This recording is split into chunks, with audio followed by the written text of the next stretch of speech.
Welcome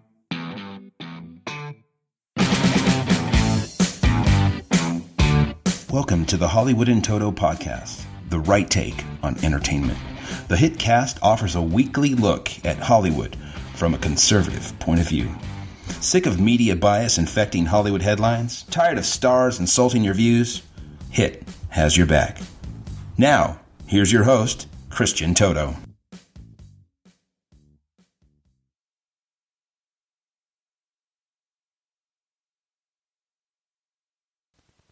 Welcome to episode 48 of the Hollywood in Toto podcast.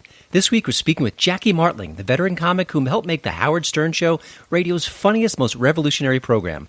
His new book, The Joke Man, Bow to Stern, recounts his days with Howard and reveals the truth behind his split from the show. You can find out more about the book at jokeland.com, Jackie's long-running website. But before our chat, I wanted to name-check some of the stars in the news lately. Spacey, Affleck, Toback, Piven, Ratner, Hoffman, Dustin Hoffman. The Harvey Weinstein scandal unearthed a torrent of sex abuse allegations, and I fear it's just beginning. So what does it all mean? Well, for starters, the industry's got some serious damage control to do. The Hollywood brand is under some serious assault with no end in sight. How Hollywood handles this scandal will speak volumes about the future of the industry, as well as how readily parents say goodbye to their sons and daughters as they hit 18, hoping to reach L.A. and become movie stars. If you were a dad at this point, would you do that? Would you let your child go?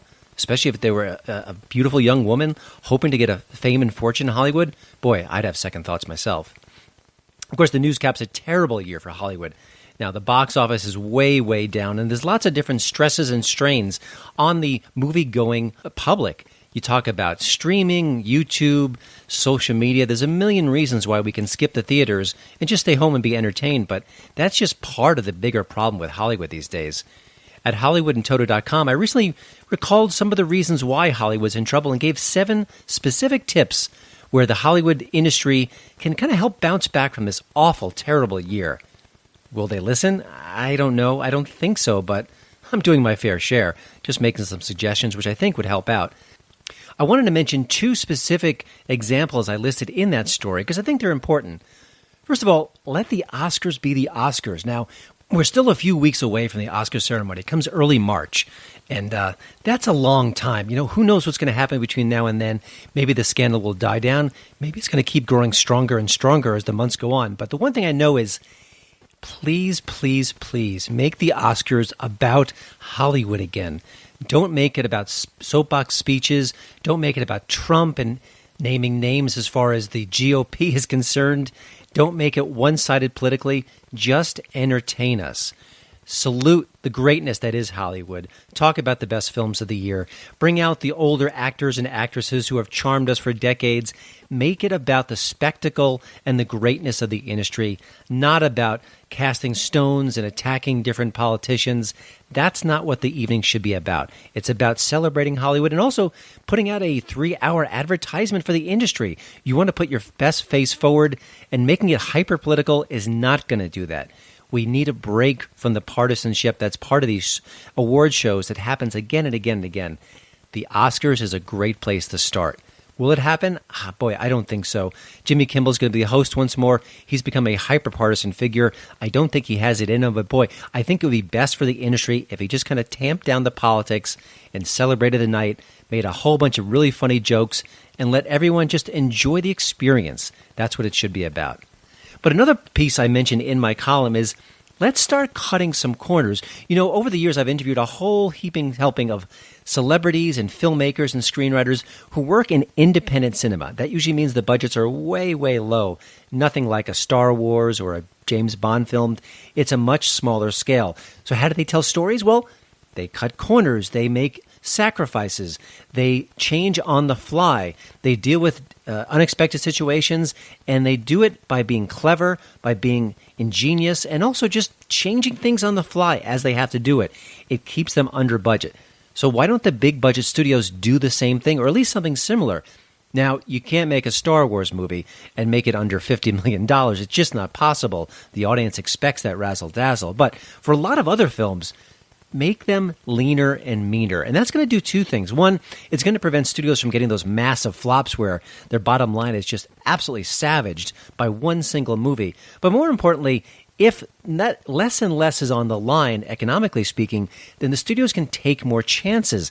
They don't have to make that movie about a board game or about a toy or about some movie that no one cared about 20 years ago that they need to reboot today. They can push some of those projects aside and get more creative, get more innovative, and tell more original stories. I think that will do some help as far as repairing the damage that's been done to Hollywood with these reboots and sequels and remakes. Sure, some of them are good, some of them are fun, but I think the industry itself has a horrible reputation now for a lack of original, creative stories. And reducing those budgets will lessen the pressure on the studios and let them more open to those kind of tales and bring people back into theaters. Now, those are just two steps. I think it's going to be a long, complicated process, and maybe the winds of change are making it impossible to bring back the old Hollywood days. Maybe there's just too many temptations on streaming channels right now and other venues. Maybe this is just a new age of consuming content. But you know what? I still love Hollywood at its core. I still root on the industry, and I still hope they can bring more and more good movies to theaters. I just want to suggest some reasons how to do just that.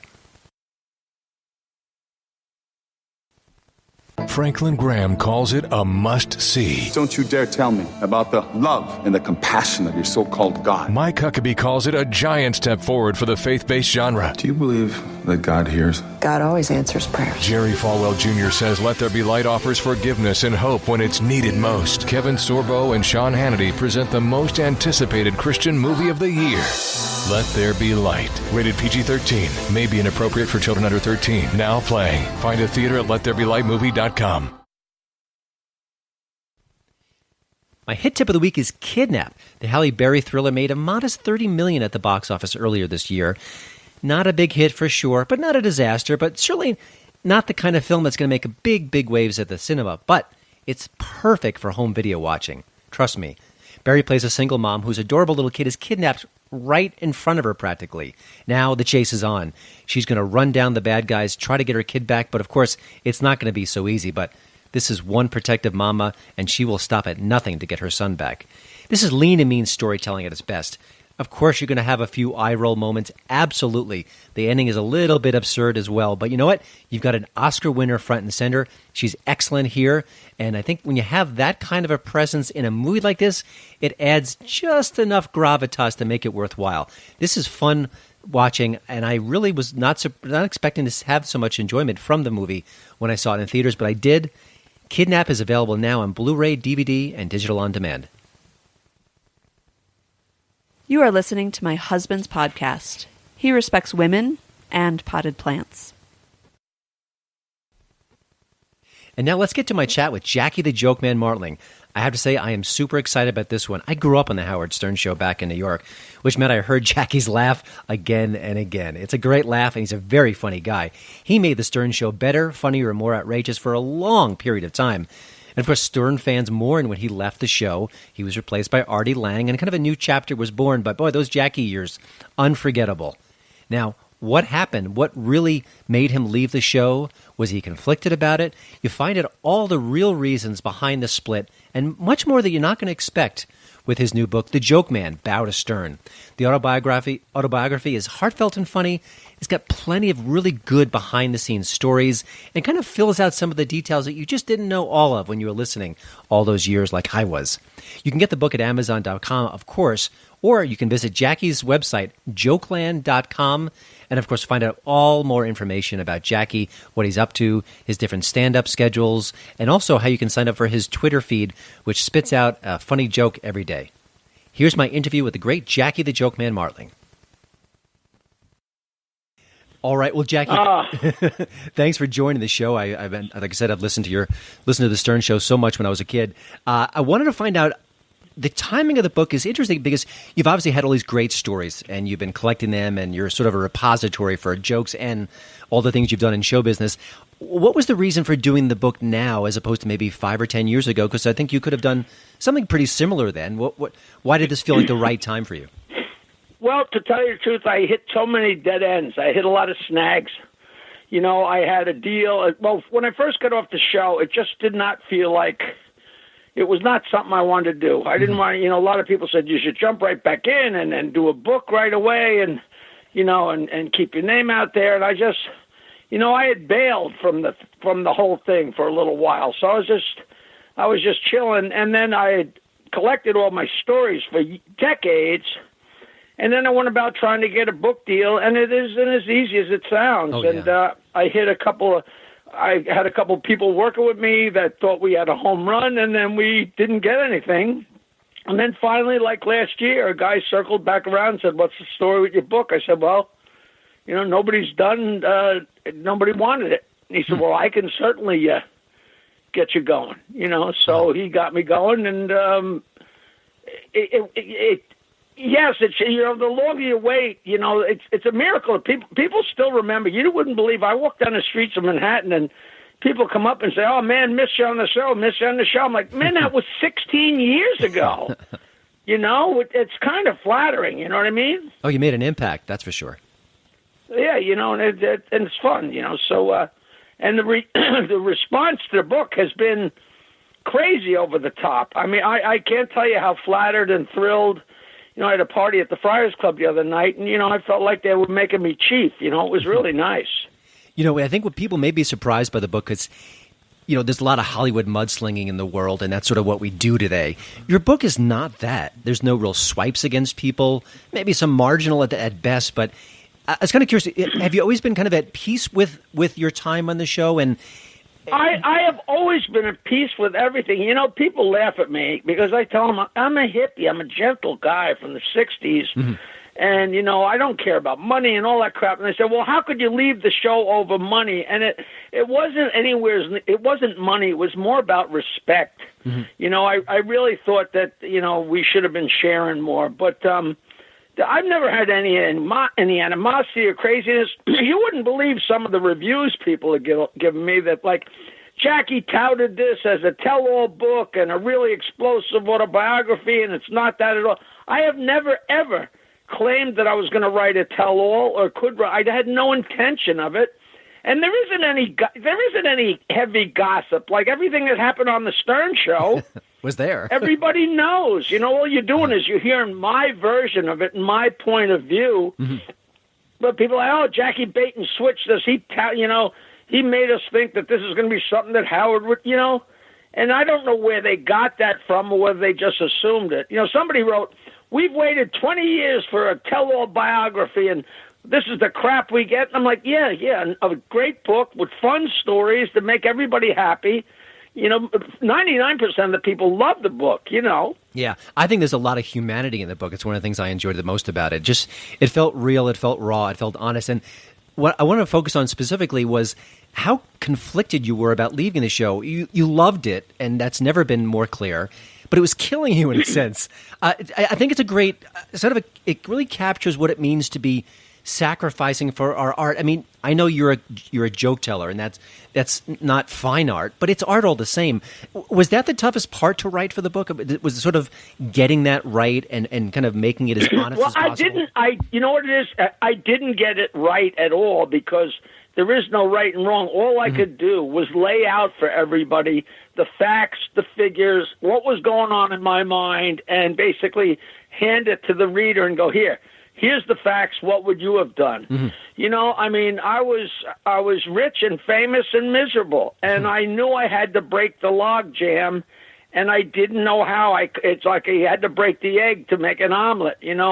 I knew I wouldn't get divorced. I wouldn't quit drinking. I wouldn't take a nap. I'd stay miserable and make more money and be more miserable, and I didn't want to wind up dead. It's not like I was drinking myself to death, but I was certainly working myself, into the ground. And I'm a guy who's like in the 70s. I was running around. I didn't have a penny in my pocket, and it wasn't a happier camper.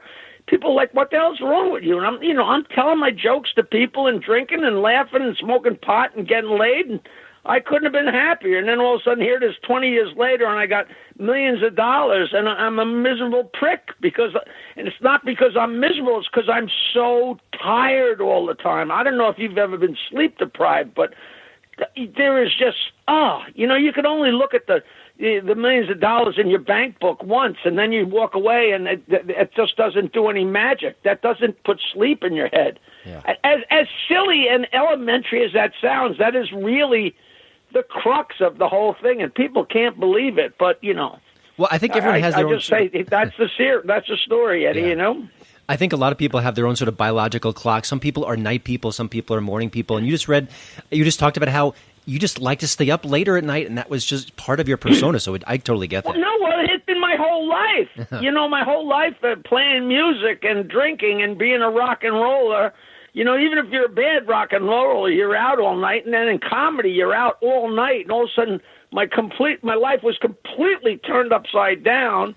And then doing comedy again on the weekends, it was. Listen, I'm giving out the way to get the book. If you want to get my book, go to JackieTheJokeMan.com. That's the URL that gives you the hardcover or the Kindle and the audio book, which I recorded myself. And Artie Lang did the forward to the book, but he recorded the audio for the forward, which is just so fun. So go JackieTheJokeMan.com. Please buy a copy. Please give me a review. And I'm sorry, I didn't mean to interrupt this with a. Oh, no, I've been doing that. I've been on automatic pilot to get this thing sold because what I want to be able to do, Christian, is be able to do the second series because I have a whole nother 300-page book sitting in my computer. It was like Sophie's Choice trying to decide what goes in and what doesn't. You know what I mean? Jackie, if you didn't plug on my podcast, I would be insulted. So that's what I want to hear. That's what I tweet a joke every day at 420 International Marijuana Time at Jackie Martling. See, I never disappoint, Christian. There you go. Well, let's talk a little bit about the drinking because I think the book is really honest about that part of you. It would have been more cliche to say that you were killing yourself with drinking. It was different. Your story was different. What do you want readers to take away from that part of the book? Because that's really important, sort of integral to your story in a sense. Well, you know what? Everybody is different. You know what I mean? Who knows what is too much when it comes to drinking and drugging, and it's such an individual thing, and it can be such a problem. It was a problem in my life, but it wasn't. The drinking was just one of the things added in. It's hard to pinpoint what was the source of problem. My problem was I got off the show, and all I had was free time. I had so much free time, and I was still doing comedy and do what I do. But that show probably saved my life. 15 years of getting up at 4:30 in the morning. All of a sudden now I was free all day. And I said, you know what? I cannot sit around every day of my life waiting for 5 o'clock so I can start drinking. So maybe the secret would be to have it never be 5 o'clock. Mm-hmm. And I just quit. And it was I'm not saying people should quit. There's lots of people that can have a drink of a glass of wine with dinner or get drunk one night a week, and God bless them. I just can't do that. Like when my engine starts, it starts. And as far as for me, it's just been wonderful. I still smoke a little pot, but not much. And I have a great life. I live on the water with a beautiful girl, and I do my comedy shows, and I wrote my book. And I've been very, very lucky. I've had my share of bad luck and good luck. But I might have got out in time. I mean, I might have driven head on into a tree. Who knows? You know what I mean? The whole thing about the book is so crazy because I'm such a hypocrite. Because I wrote to them and said, listen, I would love to come back on the show. After a couple months, I was like, this was, I missed it so much. And they never called me back. But if they had called me back, I would have gone back on, and who knows what would have happened? Would I have lasted another 5 years? Would I still be there? Would I be dead? You never know. If is the biggest word in the world. If a frog had wings, he wouldn't bump his ass, I was reading the book, really brought back some great memories for me and all the bits you guys did. One thing I thought about is, a lot of stuff that was happening in the 80s and 90s might be tough to do today. We live in a much more PC climate. I think you guys sort of walked near the edge of good taste, and that was sort of part of your skill. As a comedian, you're still out there on the stage. What are your thoughts about the current comedy culture? Because a lot of people ignore it. I ignore it. I just do what I do. I go out and tell dick jokes, racist jokes. They're not real racist, but, borderline. if anybody comes to my show and doesn't realize that all I'm doing is trying to make people laugh, they're idiots. And I've been doing the same thing forever, and it makes people feel good. And they come up and say, it's really nice that it's just relaxed and you laugh. And especially in today's not just PC climate, but with the crazy Trump and the world and the situation, it's just so nice to go up and laugh at sex and poop and just leave all the problems at the door for an hour and a half. You know what I mean? I don't talk about, the situation in the world or what's going to happen when they drop the bomb. You got plenty of time to worry about that crap. Let's think about, pooping and getting a girl in the back seat of a car and just being idiots for a little while. There's a lot to be said for that, Yeah, no, it's a great escapism for sure. Obviously you're sort of a walking archive of jokes, and I was kind of curious how social media has affected you as an entertainer. I know you do the sort of the tweet joke blast each day, but does it help you, social media? Do you just think it's sort of part of the natural, it's just what you do as a comedian in 2017? Or I can't even get for years, I mailed out so much stuff. That's how I got to meet Rodney. That's how I got to meet Howard. It was just from mailing stuff. And all of a sudden the ability to email and tweet, and it's just such instant communication. It's something you could never have dreamed of, and it's almost mind-boggling. It's kind of like being somebody that was born in 1900 and then seeing a plane go overhead. Like, what the hell? It's a wonderful tool and so great, but like anything, it can be so. All of a sudden there's a hip hop person you never heard of in your life, and they've got 75 million followers, and like, Jesus Christ, I've been at this for 7 decades. I got 40 people, so you get a little nutty. But, it's exciting. Every new thing is exciting. You know what I mean? Yep. I can't imagine. I just was at this signing at this place called The Vault at Victor Records, and it was the birth. Victor Records was there at the birth of sound design, and it was their idea to make, these wax discs that you put the sound on. And it's just, you think about how groundbreaking that was then. All of a sudden Enrico Caruso, they say, hey, we're going to put your voice on this disc and you can play it back. Like, Jesus Christmas, Oh, Jesus. You've been talking about some of the reaction to your book so far. If you asked me just blankly what I connect with you and your time with the show, I go to Jackie Puppet. What's been the sort of the common refrain from fans of the show who are either reacting to the book or just kind of reminiscing about your time on the show? A real lot of people say that they're reading it in one sitting, that one thing leads to the next, and it's so nice because it's stories they've heard, but there's a little backstory to everything. And finding out where the Jackie Puppet came from, people are pleasantly surprised, and they think it's fun, and and a lot of people are like, oh, why didn't Billy read some of the passages of the joke of your joke book? I mean, of your autobiography. But he will. Eventually we'll go around and do all kinds of stuff with this thing. But the reaction from the fans, except for the people that are pissed off that it wasn't more, dirt. Somebody wrote to me. I think it was even on Amazon. There's a lot of great reviews, but somebody wrote, this was supposed to be a tell-all book. This is garbage. This is Jackie being nice. This is Jackie trying to audition to get his job back. The guy accused me of using the book to get my job back. Like some people are saying, how can you be so mean to Howard? And other people are saying, why are you so nice?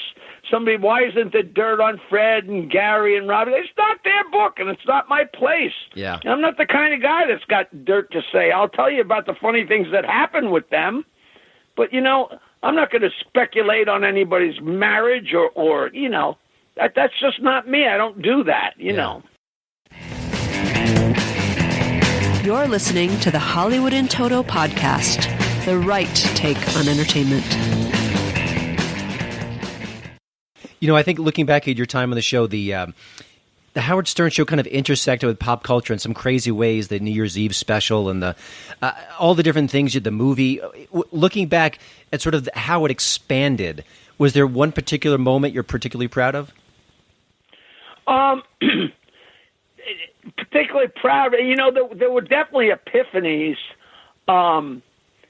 The moments I really loved were when we came into a new city. Mm-hmm. Often Howard would do a press conference, and I would write a speech for the press conference. And very often it'd be pretty wild and weird. And when that particular city, of course, it would be in the news, that in the paper the next day, that Howard had come on the air there, and they would always quote from his press conference, and it would always, you know, they'd always lead with something funny he said, and it was usually something I wrote. And that always made me proud. Like when we started in Detroit or when we started in Denver, you know, like I can't even quote you something in particular, but those were always great moments. You know, everybody says, what's your favorite guest? What's your favorite time? What's your favorite month? It was 15 years of nonstop. I'll tell you, after the show went to mornings, and it worked. The syndication worked against all. Everybody said there's no way that can work. Radio is a local thing. Nobody's going to listen to a show that's not local. And this completely blew that away when he went on in Philadelphia and Washington, and it went big time. It was, just a question of time before all the dominoes started to fall. And after a couple of years, even after a year, I'd get interviewed, and people would say, the reporter would say, you guys are so great, but how long can it last? And then 3 years later, I'd get interviewed, and they say, the show is so great, but how long can it last? And I'm telling you, Christian, every time I got interviewed, but, all of a sudden there's the Channel 9 show, and then we're number one in Philly, and then we're number one in L.A., and then there's the book, and then there's the pay-per-view, and then there's the movie. And they're always, how long can it last? How long? And it just lasted and lasted. I walked in 1983 and sat down with Howard and Robin and Fred. And my last day on the show in March of 2001, it was me and Howard and Robin and Fred. Just the magic stayed and worked and just kept working. And if I call in today and they get on the phone, we click right back into it's almost like places, action, you know what I mean? It's a definite chemistry, and everybody knows it. I think Howard doesn't really acknowledge it as much as I think he should, because he really thinks the show is entirely him, and it is 99.9% him. But the other little bit of spice really added to the mix. You know what I'm saying? Absolutely, yeah. And I think on some level he must know that and appreciate that. I had one last question. I think about listening to the show at its peak with you. It seemed like almost like podcasting in that you guys would shove the commercials away and say, hey, we're going to keep running with this bit. It's funny. We're not going to stop. We're not going to hit the break. We're not going to do the news and weather. Do you kind of connect what you guys did with the podcasting revolution today? Because it just feels so freeform. You know what? I've never done that. I've never made that leap. But you had to be there. I would like to just have 20 seconds of footage of me sitting there and Fred sitting to the left of me, and Howard going on, and Fred pulling his hair out. He did everything but set himself on fire to get Howard to go to commercial break. And he just wouldn't, and And then we would pile up the breaks, and we'd wind up doing double breaks. The guy that taught me to play guitar used to work in Hicksville, and he said some mornings he would drive from Bayville to Hicksville, a 25-minute drive, and he wouldn't hear any programming because we'd be so backed up with spots that he'd do a long commercial break, and then he'd come back for a quick live spot, and then another. The breaks were interminable, but they'd be so backed up because he wouldn't shut the hell up. He'd be on a roll. It was so funny. Fred would be like, spots. He'd write the word spots and put it in the bin with the jokes. Spots, spots, spots, spots. They finally put a red light on the corner of Howard's console. And they just turned the light on in the morning and it stayed on all day. I don't know if anybody even knew about that. There was so many facets to the show. I could just go on and on and on. Every time I start talking about it, I think of things. Oh, I should have mentioned that in the book. Oh, I should, just great, great stuff, you know. Well, there's always a second book on the way. It sounds like you've got that in the works. And no, it's not in the works. It's in my computer. Okay. It was Sophie's choice trying to decide what the hell to put in the book. It's all it's the same thing. Modular stories, all self-contained, funny, silly, I'll send you a couple. See what you think. All righty. Well, again, thank you, Jackie, for joining the Hollywood in Toto podcast. The new book is The Joke Man, Bow to Stern, a real treat for Howard Stern fans and a peek into the heart of a born entertainer. You can get it at Amazon.com and also visit Jackie's site at jokeland.com. Jackie, all the best, and thanks for the great memories. Really appreciate it. I really appreciate the airtime, Christian. Thank you. Take care. Well, thanks again for listening. Don't forget to check out HollywoodandToto.com for both the show notes and, of course, the latest entertainment news. Please follow me at Twitter at HollywoodandToto. And we'd love it if you leave a podcast review over at iTunes. See you next week.